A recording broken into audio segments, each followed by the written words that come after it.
it's really important for parents, even though it will take longer, is to step back and say, you try it first. It's not leaving them out to fail forever. It's not letting them, struggle for 20 minutes. It's a gradual release of responsibility.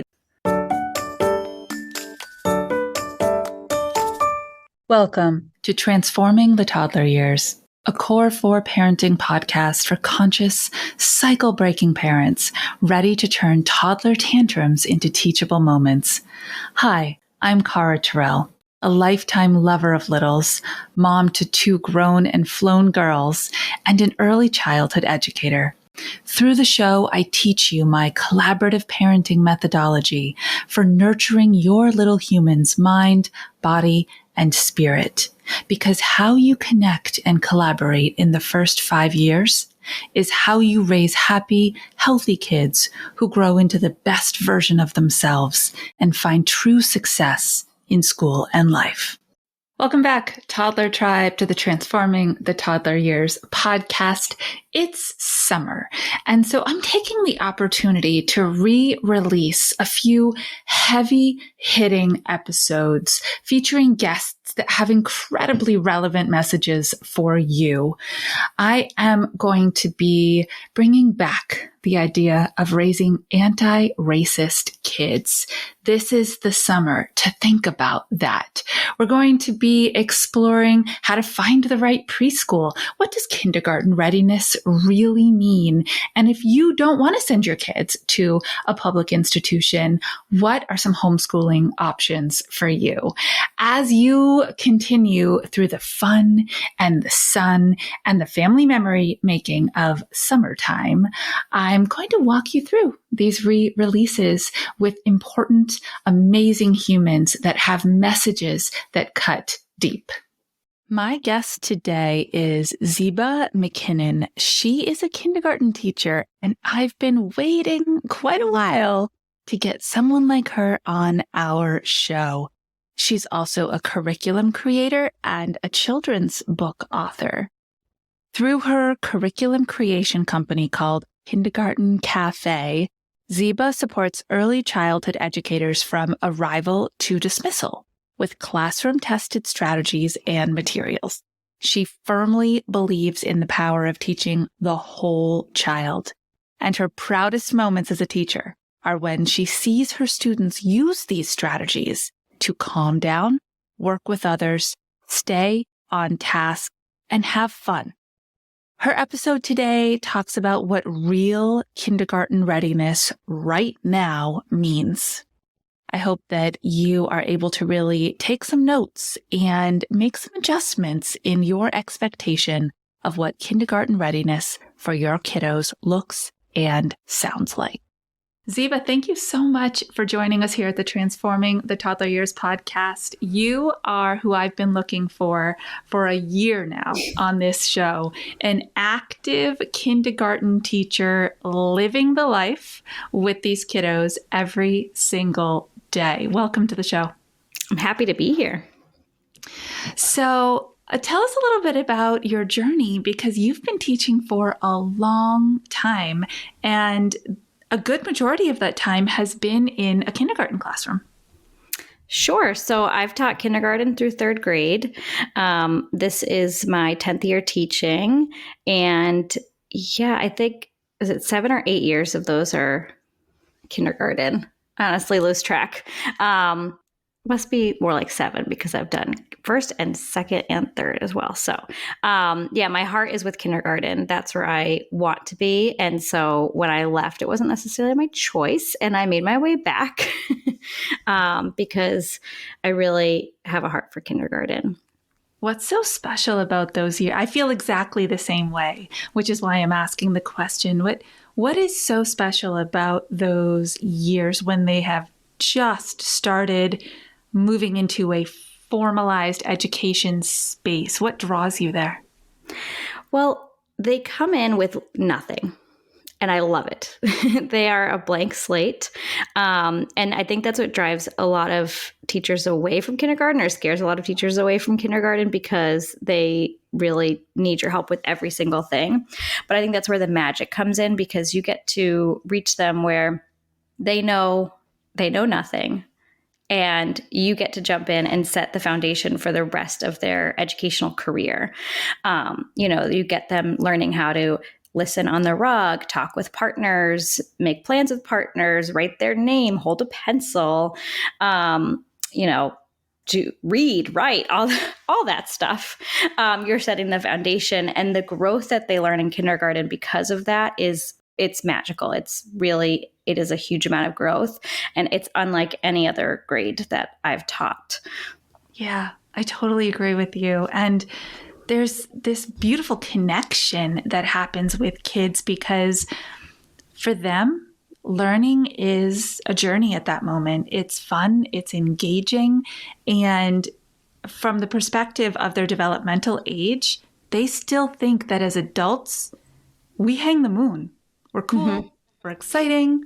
We are the ones to hang out with. And so, yeah, what a wonderful and beautiful place to be. So you have been in the kindergarten classroom in a pre-COVID world, and now in a post-pandemic experience that we are still navigating in lots of ways.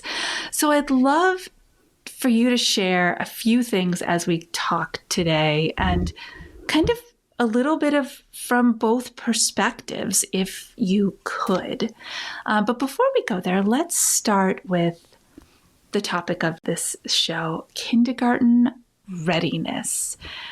One of the reasons I loved kindergarten so much is that it was the kids' first step away from the home and their first independent moment away from mom and dad, testing some of the things that they had learned in small and sometimes large group settings.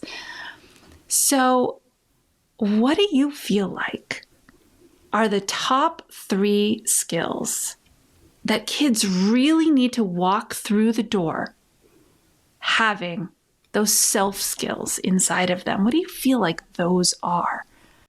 Well, I'll tell you, it's not what parents think they are.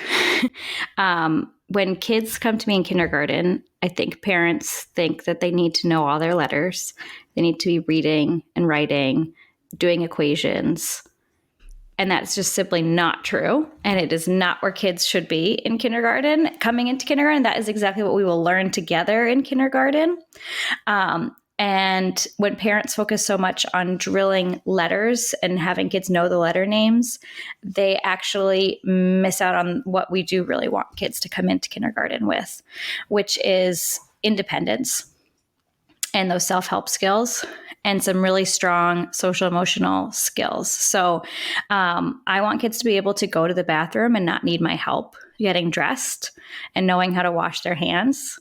I want them to be able to eat snack and lunch, open their containers by themselves, feed themselves. We're talking, of course, for typically developing children, not kids with special needs. Of course, that's a completely different situation. But for typically developing kids, that's what I would want my kindergartners to be able to do. I want them to be able to pack up their backpack, zip it up, put their folder inside, zip up their jacket.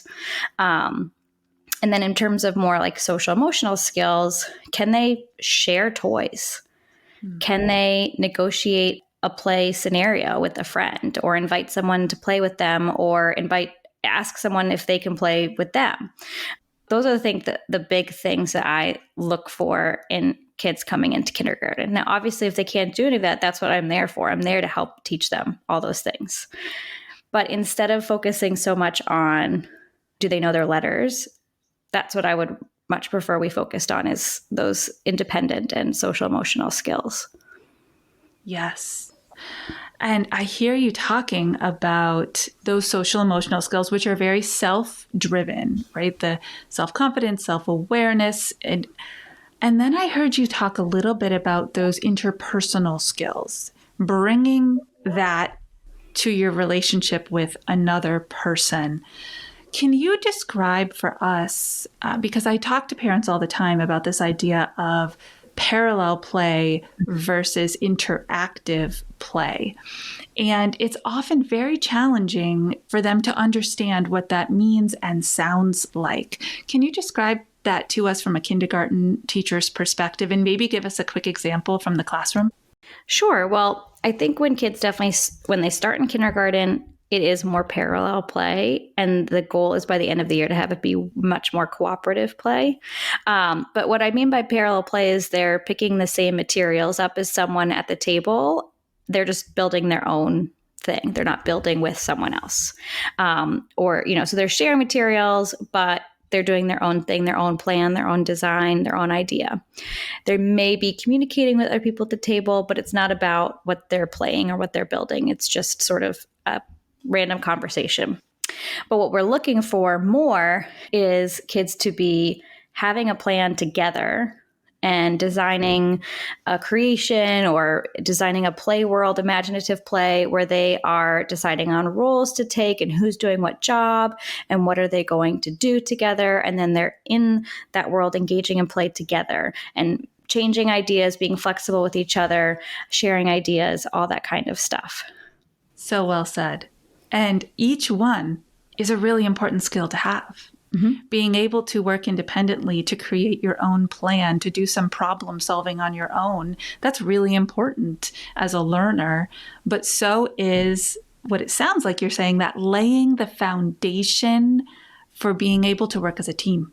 Mm-hmm. Wow. Yeah. And I think that the best way that parents can, if they're looking to build that cooperative play, if they're looking to build that experience, play dates are a great way to practice those skills. And when I talk to parents about that are in my class when they're planning on play dates, because that's not always something that they think about as an option, but I really encourage it every year that kids should have play dates. When they're getting ready for a play date, they can make a plan with their child ahead of time. So your friend's coming over. What are some toys that we want to have out for them? What are some activities that we could offer them? How might you be a good host since you're inviting them into your house? So how can we be flexible and give the guest ideas too, and options and toys and all kinds of things? Oh, I love it. Bringing you curated content and amazing guests like this one is one of my favorite things to do. Brings me such joy. And so I'd love to get to know you even better. I'd love for you to share with me what your parenting goals are for this year, what your biggest struggles are, what topics you'd like to hear covered on the show, and what guest experts you think would be amazing to come on and share their knowledge and expertise with you. And as always, I love to give. So go to caratyrrell.com/share and share this information with me.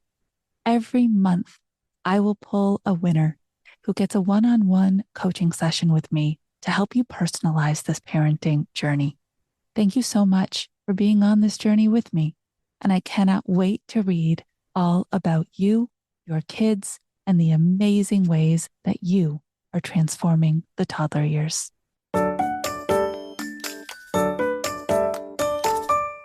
Now, I've heard you say this word a few times, and it's one of my favorites. The word flexible. For me, when people ask me the top 5 skills that I think our COVID generation really needs to be working on daily, flexible thinking makes my top 5. What type of flexibility do kids need to be walking into kindergarten with? I mean, the world is in kindergarten classroom is, it's already just kind of an open play space, and there's some guidance from you and your staff, obviously. But when you talk about flexibility, what do you mean you want them to be able to do? Well, one big thing is adjusting to changes in our daily routine. because we do have, we do try to keep to a strict routine that is really beneficial to kids, but there are things that I can't control, like our screen not working, or the lesson saying we need this and I don't have that thing, or something in the school where we have an assembly, or I'm out for the day and there's a guest teacher. So kids really need to be able to adapt to changes in their routines, as well as being able to sort of change what they have in mind for their own work necessarily. So one of the things we work on a lot is if they are doing some writing and they're coloring and they don't have a red because someone else is using the red, what are some strategies that they can use? Well, they could be flexible and get a red crayon instead of the marker, or they could ask to take have a turn when the person's done, or they could use the skinny marker instead of the thick marker, or they could use a different color. They could use orange. So all those things are just ways of being flexible with, I had in my head that I needed the red and I can't. So now what do I do? It's all that problem solving strategies. Oh my goodness. You're so speaking my language. I love this idea of alternative options. And quite honestly, as parents, it's really easy for us when we see our child struggling with something, whether it was an outcome they had designed in their head already, or just this unexpected thing happened, to hop in and either solve it for them, or to give them the solution for how to solve it. How important do you feel it is for parents who have these 2 and 3-year-olds, these 4-year-olds that are headed towards kindergarten, to give them some space to do that on their own, even if it's a little frustrating in the moment and even if it gets a little loud? Yes, that's a great question. I see it all the time from parents. It comes from a place of wanting to help your child. And I completely understand that. You just want to help your child. And maybe it's that you're also, in addition to just wanting to help your child, you're wanting to get them out the door to the class that you've signed up for because you know it will benefit them. And I know it just all comes from a place of wanting the best for your child. But when you routinely do things for your child and they don't have a chance to try it out themselves and have some kind of productive struggle, they come to kindergarten and they stare at me when I say it's time to pack up, and they don't even know to ask for help. It's one thing to be able to say, I can't zip my coat, can you help me? But what I've seen a lot recently is kids just staring, waiting for it to be done for them.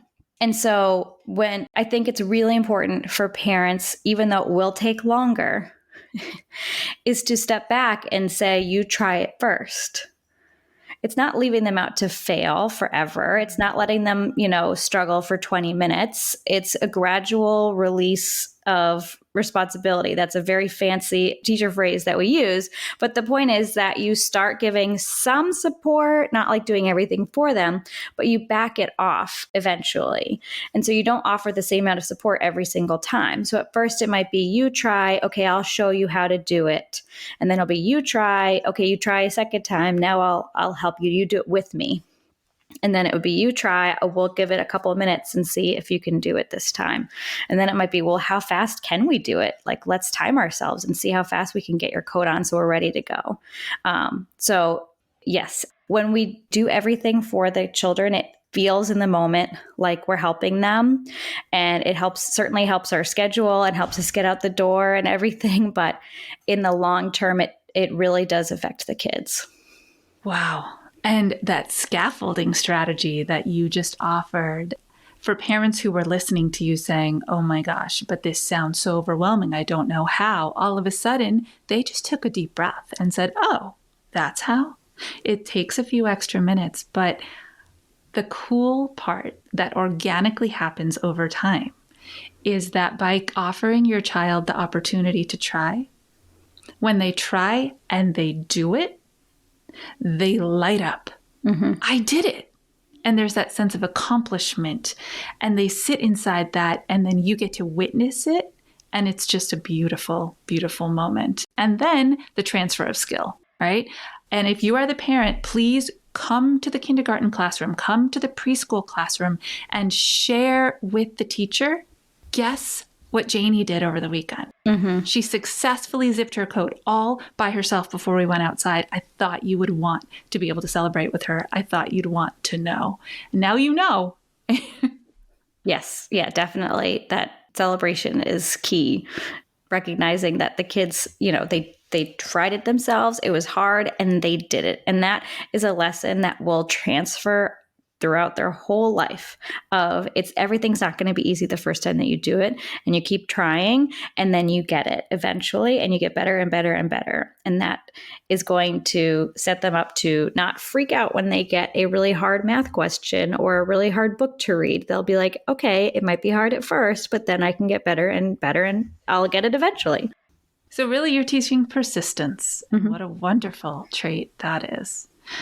So everything that I've heard you say for the actual skills that you are looking for these kids to be able to do independently, they break down to some physical skills as well, some fine motor and some gross motor skills that allow them to be able to use a writing utensil, zip a zipper, open a lunchbox, or zip a backpack back together.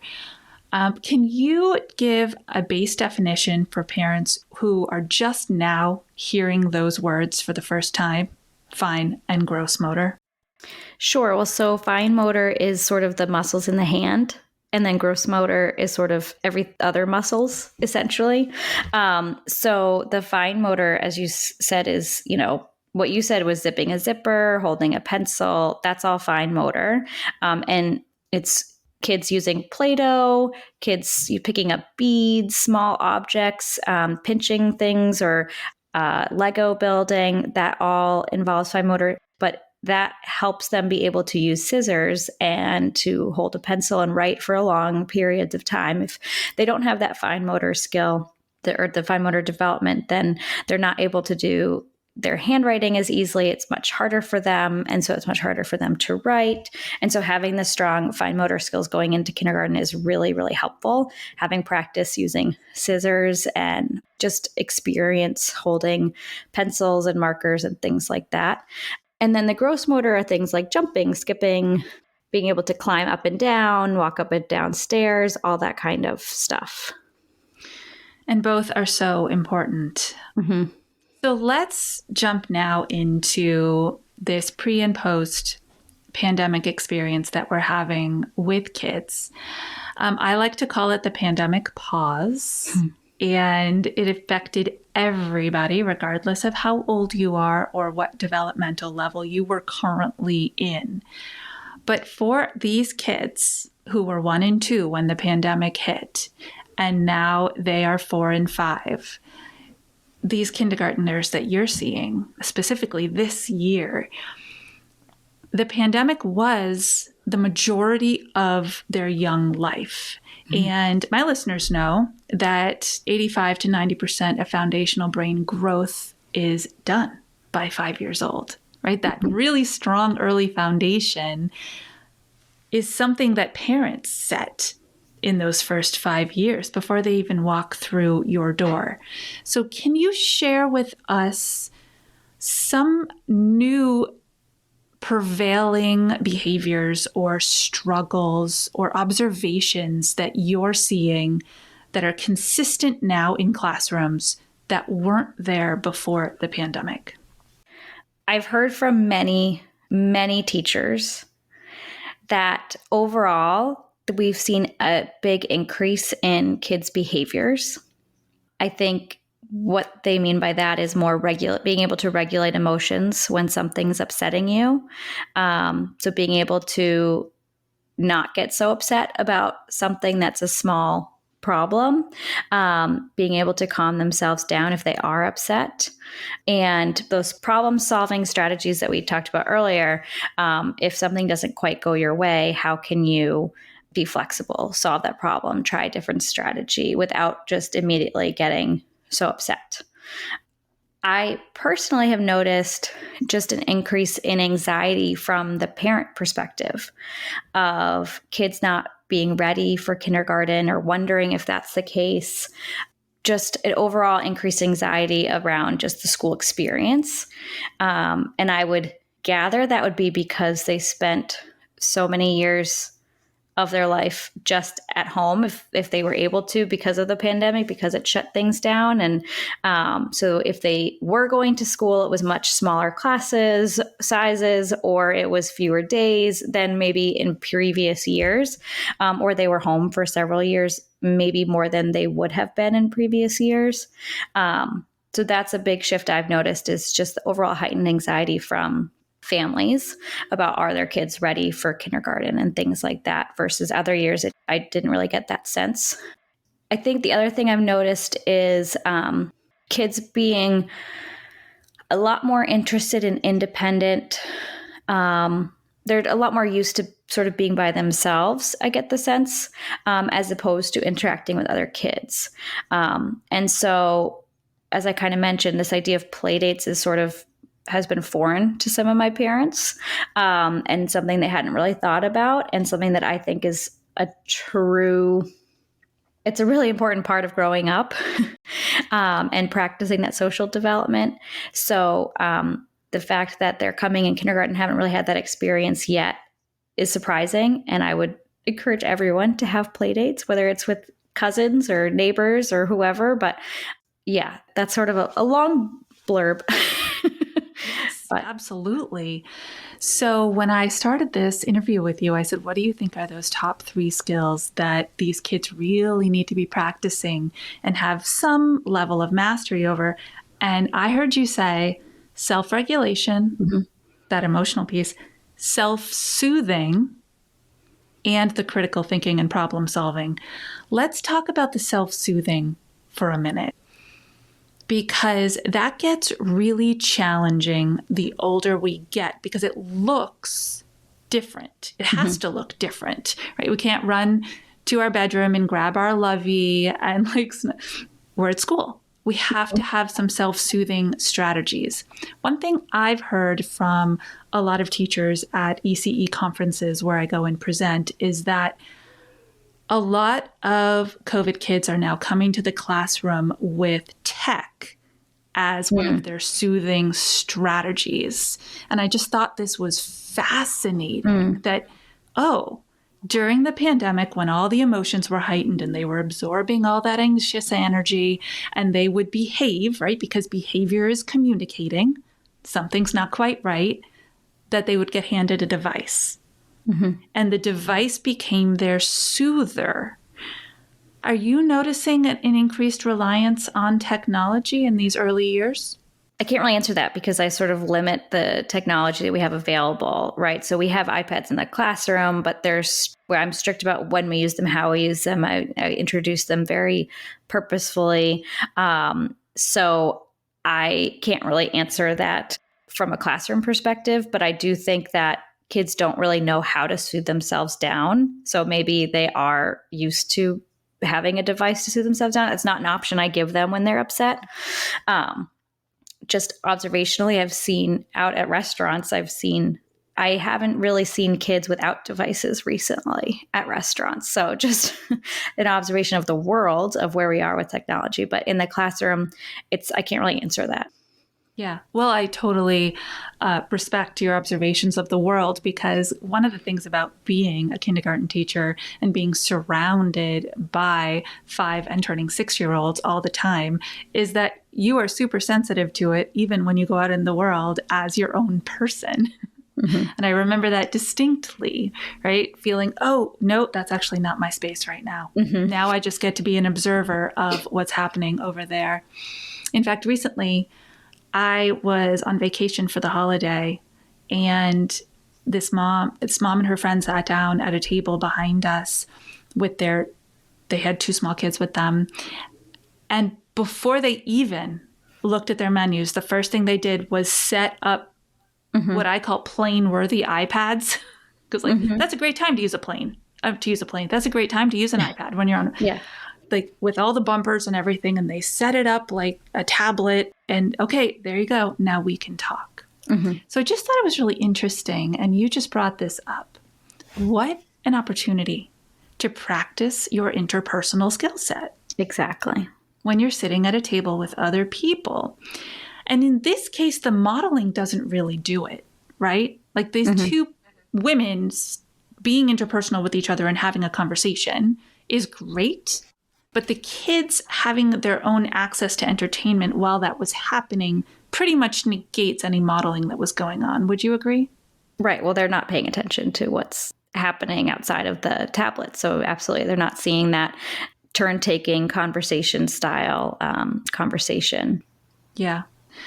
So this is a really interesting space that we've landed as a society. And there's a shift happening. There are lots of parents who are realizing, in fact, the pandemic had a positive side, right? The parents realized, oh, by spending so much time that I didn't expect to with my kids, I'm now more aware of how much I want to be involved in their lives in a positive way and help them grow up to be a really successful person. So that's a positive spin. And I bet you're seeing a little bit of that too. Absolutely. Like I said, parents are they were more anxious about, are their kids ready for kindergarten, and what is kindergarten going to be like for them, versus other years. They didn't really come in with so many questions. That's fantastic. That level of self-awareness. So it's my hope that the anxiety can melt away, that we can accept the world we live in now is a little different. I wanted to ask you about the play dates specifically from that lens. Pre-pandemic, play dates were a thing without issue, right? We didn't have to worry about these invisible germs, house to house, location to location. We had birthday parties in public where someone else had their birthday party 3 hours ago. And so all of that is still in the environment. When you offer this idea of the best way for your child to practice is by doing this in a different setting that's not home and not school, are you finding that people are still concerned about the germs and COVID and getting sick? I haven't gotten that sense, actually. I mean, I have a small sample size, of course, and I know that it is quite a spectrum for how people are still dealing with the ongoing pandemic, and not just COVID, but all the germs that are going around in the wintertime, all the lovely germs. But so far, I haven't really seen much resistance to having people over to your house. But it's not just about germs. Sometimes it's a comfort level too of inviting someone over to your house that you don't know. And so for the first time for a play date with someone, I suggest, that you always have the option of meeting somewhere neutral, meeting at the school playground or the community playground, or meeting at a library, just somewhere that's a little more neutral, because even if it's not germs that people are anxious of, it might just be having someone over to your house that you don't know yet. And so that's a good way to sort of ease any of those worries. I love the outside option. That's brilliant. It also just takes away for the kids, like, these are my toys, this is my game. It takes that off the table a little bit, and that they should practice with that, absolutely. But when you're just getting started, having sort of that neutral play space can be helpful. Neutral play space, outdoors, nobody's is anything's. I love it. That's so beautiful. And it also promotes kind of organically moving their bodies. And in moving their bodies, they're doing their developmental gross motor work. So it's a win, win, win.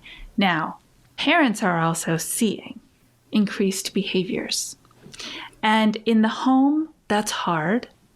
But when you're out in public with another person and their kiddos, and your child is the one being the behavior child, it's so easy to fall into the trap of worry and concern, and I'm being judged, and then try to, and I use this only as a technical term, manipulate your child's behaviors so that they match those of the kids who are behaving well.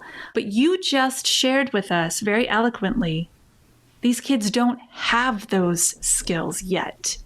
And so how do parents observe and allow these challenging behaviors, wanting them to be appropriate, but also understanding that this is why they're doing the play date, so they can learn them. Right. Well, I think part of the problem is when the child is having big reactions, there's a lot of little things that have happened before that point. And so there's a lot of things that parents can do to sort of prevent some of those big behaviors. Just on a simple basic level, are they hungry? Are you doing a play date at a time when they should be eating their snack or they're taking a nap normally? Because that means your child is going to be more prone to having bigger reactions. Have you talked with them ahead of time when they're in a calm, happy space about making a plan for what they're going to play and how are they going to negotiate with their friend? Like, okay, so you really want to play tag at the playground today, but what if your friend really wants to play soccer? How are we going to handle that? And you're setting that up ahead of time when everyone's in a calm, happy space, because when they're elevated, escalated, upset, they're not going to be able to hear the lesson that you're trying to teach them. That's not the time to teach them anything new. They're not going to be able to take that in. So a lot of that work can be done ahead of time to sort of prevent some of those misbehaviors. And then it's a fine line of watching your kids and observing them and jumping in and doing everything for them. But I think that when we have play dates, it can be really easy to be like, okay, go let the kids play and I'm going to go talk to the parents and not watch the kids. And then all of a sudden you hear screaming and you're like, what happened? And so especially if this is a first play date with a child you don't know, being close by that you can sort of watch those little things that are happening as the kids are negotiating. So you can jump in before any big behaviors happen and say, well, wait a minute. I heard that Ben really wanted to play soccer and Joe, you really wanted to play tag. What if you played soccer tag? Here's what we could do. What do you guys think? And sort of you stepping in that moment just to model problem solving, model flexibility, model negotiating without it getting to the point of people getting so upset that they're screaming and, running away. Amazing. It's kind of like, you're there for a reason, right? You set your intention for what you want your kids to learn in that moment. As you were talking, I was thinking about when I was asked to chaperone middle school dances, right? I didn't just sit on the side and chat with my friend. I was Hawkeyes because I wanted to make sure if something was about to happen that I was able to go engage with a child and help redirect the choice they were to make. Oh, you're a wealth of information and on the front lines. And we've been waiting for someone to come share this with us. Thank you so much. But this is not all you do. You also really support your fellow educators because you know how challenging this job is. So tell us a little bit about Kindergarten Cafe and then where parents, and I do have other educators that listen to the show, can go check it out and grab some of your resources for developing the skills that matter to be kindergarten ready. Well, I just want to end our conversation for parents by saying that I know sending your kid to kindergarten is a scary thing for your first time, but just know that the teachers are ready for them, ready for your child in whatever skills they know. We're ready to meet them where they are and help them grow. And they will grow so much in kindergarten. So trust the process and know that it will be okay. So take a deep breath. But in terms of other educators, and yes, some parents find my information helpful as well, sort of an inside peek on the education side of teaching kindergarten. I have a blog where I have a lot of resources, kindergartencafe.org. And I've recently launched a podcast to help fellow educators as well with ideas for using in the classroom. And I have a new children's book out called Felipe the Feeling Frog that parents and educators alike could enjoy.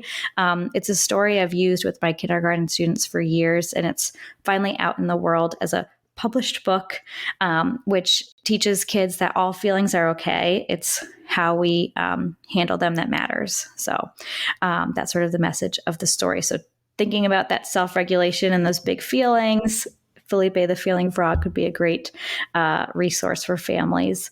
And you can get that on Amazon or my website as well. Amazing. Wow. Well, thank you for being such a comprehensive educator. When I go to conferences and I do professional development, I always know just by scanning the room, you can tell like who's in this job because they care about the long-term future of who these kids are growing up to be.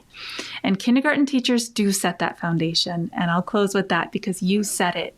And so a beautiful, comprehensive, dedicated kindergarten teacher is never forgotten.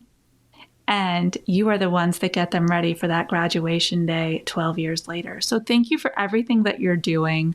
I really believe in all your work. And we'll have all of those links right in the show notes so people don't have to work hard. They can just go click and go check out Felipe. They can click over to your website, read more about that fine motor practice, and grab a couple of your freebies over there. So thank you again, Zeba. I really appreciate you. And congratulations for all your success in this industry. Thank you so much. Until our next episode, stay mindful and proactive as you transform the toddler years.